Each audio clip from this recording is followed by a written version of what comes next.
My sister had come, despite all expectation.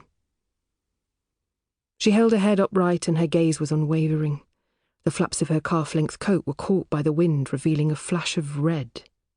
Her dress, her perfect legs sliding down into perfect shoes, heels sinking into the thick grass.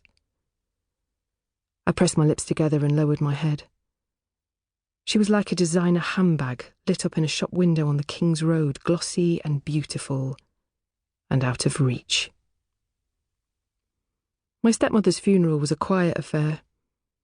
The small churchyard clung to a slope at the edge of Larkstone village, gravestones like broken teeth, the surrounding hills of Derbyshire cloaked in a fine drizzle that seeped through the thin cloth of my coat.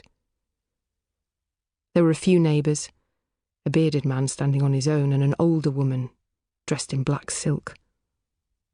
I felt as though I should know her. I tilted my head.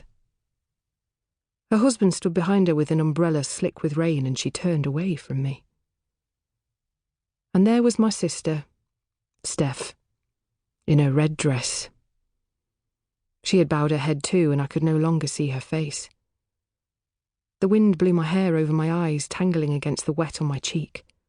I let my eyelids close. I flinched as that first clump of earth hit the coffin below. I tried to concentrate on the vicar's words, his voice. I took a peek. He held his prayer book with hands that were opened and expressive. His skin was smooth and brown, and he spoke with a clear, cultured accent, not a local. I wondered then what the village thought of him. I wanted to smile at him, but he was too engrossed in the service, as I should have been. Let us commend Elizabeth Crowther to the mercy of God, our Maker, and Crowther. It still hurt. My stepmother had taken my father's name, my mother's name, along with everything else. We now commit her body to the ground, earth to earth. Another clod of black, sodden earth hit the coffin. I reached forward and opened my hand. In sure and certain hope. What hope?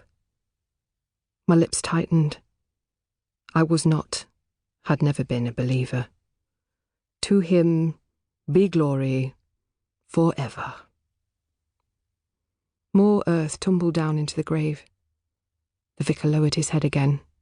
We all did, as he intoned a prayer. I kept my eyes open. It was cold. The air spiced with rotting leaves and autumn smoke. A single bee struggled against the wind to land on the cellophane flowers at our feet. It looked so out of place late in the year. I watched it hover. A dust of yellow pollen clustered under its belly, tiny feet dangling beneath, oblivious to the drama playing out above. I risked another look at my sister. I felt a kindling of old fear. She lifted her head, and our eyes met, and I drew a staggered breath. Steph. The back room of the pub was half empty. The walls a dank musty brown, the ceiling punctuated by low beams, riddled with defunct woodworm holes. Decorative tankards hung like dead starlings from their hooks, and beneath, a cold buffet was laid out on white linen, with the usual egg mayonnaise sandwiches and hollowed-out vol au vents. An elderly neighbour cruised down the table with its foil trays, prodding this and that as she loaded up her plate. My sister kept her distance, nibbling on a sandwich, talking to the vicar. A stack of blackened logs in the grate behind them spat and hissed without any sign of a flame. Her blue eyes fluttered across me as I stood on the other side of the room. She was waiting, I realised, waiting to see what I would do. I felt my chest tighten, the hands at my side clench. I thought perhaps I should forgive her, that I should be the one to go over and talk to her.